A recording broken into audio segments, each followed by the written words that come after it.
What's up, guys? I hope you liked today's episode. I'm about to head out and test drive one of the most beautiful cars I've driven in a while. Hope you enjoy the video, and I will be back to talk to you guys about my impressions once I am done with the test drive. See you guys in a little bit.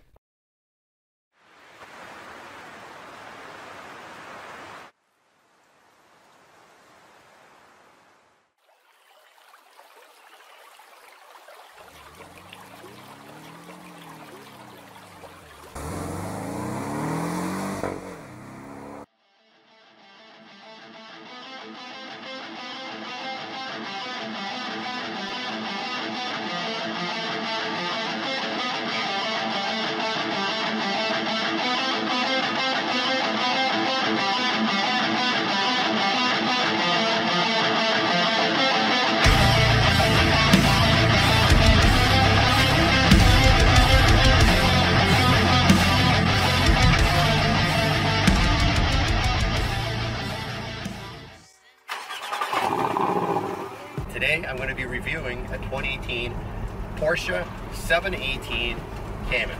This is a 2.0 turbo engine that comes with 300 horsepower. You guys are probably thinking that's not a lot of horsepower. This is more than enough power for this car. This car weighs maybe 2,900 pounds. It's extremely light. It's a mid-engine car. What that means is there's an engine right back there. It's a flat 4 turbo. 0 to 60 is about 4.7 seconds. And the top speed is, I believe, 175 miles an hour. It's a rear-wheel drive car, but the traction in this car, guys, is like nothing I've ever seen. It totally just goes. Just you can see that this is meant for more lively kind of driving. Amazing. So let me show you a little bit.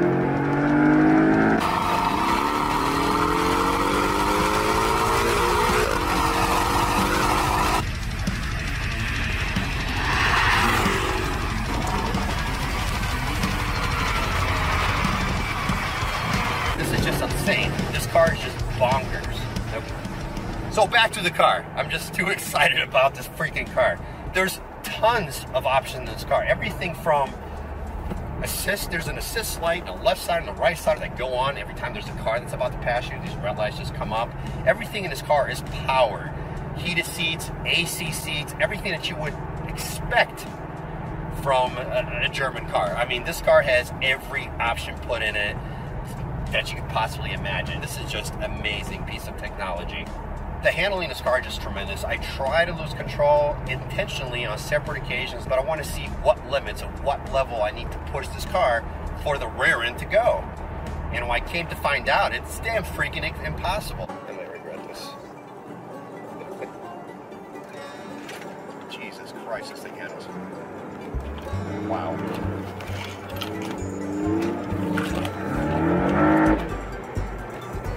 Nothing.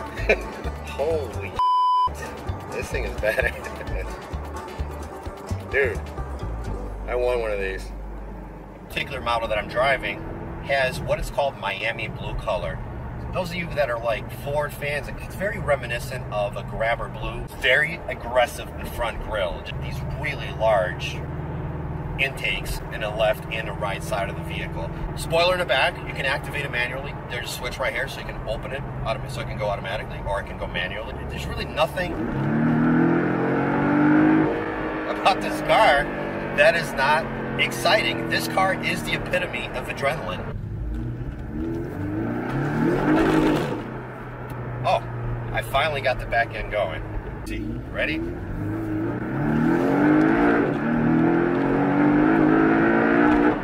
Jesus Christ. Oh my God. Feels really solid. You don't hear any rattling. You don't hear any outside wind. This thing is just airtight, serious little tank. For the weight of this car, it's such a light vehicle, it does not feel like you're driving a flimsy car. Visually, it really sticks to its Porsche heritage. I mean, this feels like a Porsche. This looks like a Porsche. This sounds like a Porsche.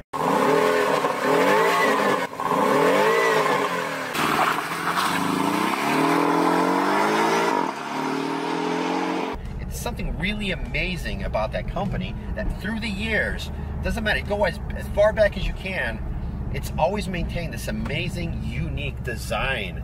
The braking power in this car, I don't know what the specs are, but dead stop. Guys, in my opinion, this car is the perfect track car for an affordable price. Some people say this is on par with a 911 when it comes to handling. Big difference being it's not a 6-cylinder turbo, it's a 4-cylinder turbo. So you are sacrificing some power, but it's pretty impressive. It doesn't matter if you know how to drive or not. You get behind the wheel of this car and you instantaneously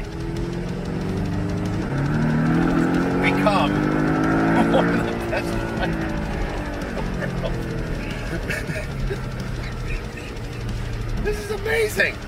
This car is amazing. If you want a car that handles like a gem, if you want a car that accelerates right on the spot, if you want a car that sounds good, if you want a car that will turn heads, this car is for you guys. There is definitely nothing unappealing about this car. So who is this car for? Everybody. Just don't expect to go on a long trip and bring a lot of luggage. If you want to show off, buy this car. Ladies, if you want something that's visually attractive, this is for you. It's amazing.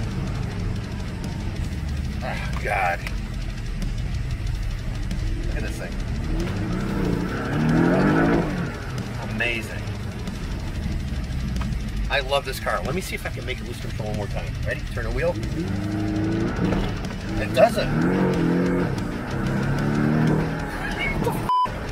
I'm going to go inside right now. I'm going to go over, in my opinion, what the pros and cons are about this car. I am so happy that I got to drive this thing here. It almost sucks to have to give it back, but I do have my GT500 in the garage for some serious, crazy driving. So guys, see you in a bit. All right. All right. I'm back. I am back. I feel like a little kid. I feel like a little kid. All right. All right. That was one of my favorite drives in quite a while. So there was two different kinds of footages in the video that you just saw.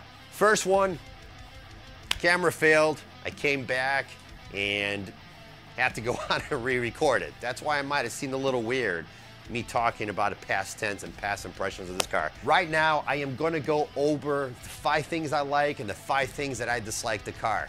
I'm gonna start off with the 5 things that I like, and mind you, there's actually 1,000 things that I like about this car, but I'm only gonna cover 5 because time is precious and I'm sure you guys don't wanna hear about everything. First thing first, I'm gonna talk about the looks. Guys, one of the things I like most about this car is the looks. Combination of that beautiful blue color, those really sharp Porsche lines that I'm a sucker for, the really wide and low stance of the car. Boom, right there, looks are the first thing that I like. Second thing I like about this car is the handling, guys. Wow. So you notice that I kept on harping about me trying to lose control during the video. There's a reason for it. With my GT500, I don't care if I have the traction control on or not. That thing will not grip. It will not grip at all. It might be because it has too much power. It doesn't matter what the reason is. I know this is an apples to oranges comparison, but this Porsche, in my opinion, is one of the best handling cars I've ever driven, and I've driven quite a few. Amazing. That was number 2. Number 3 is the acceleration, guys. That car just takes off like a bat out of hell. The horsepower numbers might not be the highest, but the way the traction control is configured in that car, the lightness of the vehicle, the way it shifts, it's just smooth sailing, 0 to whatever speeds I might have taken it to. Fourth thing that I like about this car that I did not touch upon in the video is the gas mileage. I was ranging in the mid-20s miles per gallon, which might seem kind of crappy, but keep in mind that I was beating on that car. As you guys saw in that video, I was accelerating the whole time.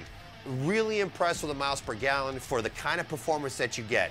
Is it on par with a hybrid? Is it on par with a vehicle that does 30 plus, 40 plus miles per hour? Of course not, but this is a sports car. Last but not least, one of the things that I like most about this car is the fact that it is so affordable, okay? Now, keep in mind, it's all relative. And you can have this car 50s and 60s to start off with $1,000. That's a lot of money, more money than most people care to spend on the car. But keep in mind that this is an enthusiast car. This is a Porsche, and this is likely a car that 20 years down the road is gonna be worth a lot of money. Like every Porsche, you're kind of seeing a comeback with these old Porsches. Their value are going up. When it comes to appearances, the name Porsche ultimately always will give you the 2 thumbs up that you desire and that you so enjoy when you drive a car like that.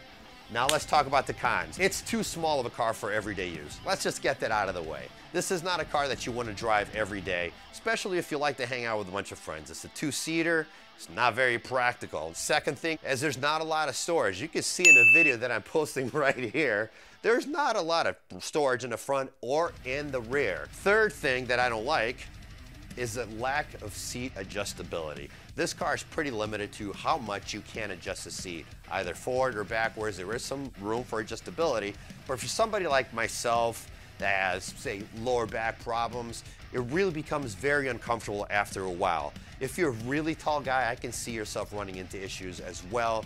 When you're in a track, you kind of want a car that's set up like that, very sturdy in place. It keeps you in a position where you can see everything. It's really amazing in that sense, but when you're done with the track and you're driving home and you want to adjust the seats to become more comfortable, it could be an issue for some of you, but not necessarily all of you. Number 4 is almost a contradiction to one of the things that I think is a strong point, but it is the price of the car. Yes, it's affordable, like I said before, to some people, but to everybody, this is not necessarily the most affordable vehicle for what you get.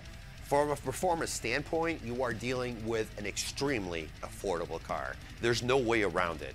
You really are getting a lot for your dollar, but it's not very cost effective from a functionality standpoint, from a usability standpoint. Dollar for dollar, you are not getting a lot back if you're gonna drive this car every day and if you're gonna be doing different things other than tracking it. The last thing that I don't like about this car is the fact that I don't own it. That's it. Number 5 is the fact that I don't own it. I am really excited about this car. I love this car. I wish I can have this car. Would I trade my GT500 for this car? Absolutely not though, because I am into muscle cars. I like the soul that the GT500 has. This car is so precise, so perfect, it does so much and you do so little to get so much back, you almost feel like the car is doing everything. It's too good, if that makes any sense. So guys, those are the 5 things, and almost 6 things, I guess, that I don't like about the car. Thank you so much for watching the channel. Don't forget to like, don't forget to subscribe. Any kind of help would be greatly appreciated. If you're in a Connecticut area, or New York or Massachusetts area, and you have a car that you'd like me to review, let me know, hit me up. You can follow me on Instagram, All Cars United. You'll find me. I'm the goofy guy with the bald head. You can also go to Facebook and join the All Cars United Facebook group. I always update my progress through there. I like to meet a lot of you. All right, guys, I can't talk. I literally have to go out the door and go to the hospital because I am about to become a father. Boom! See you guys soon. Thanks for watching.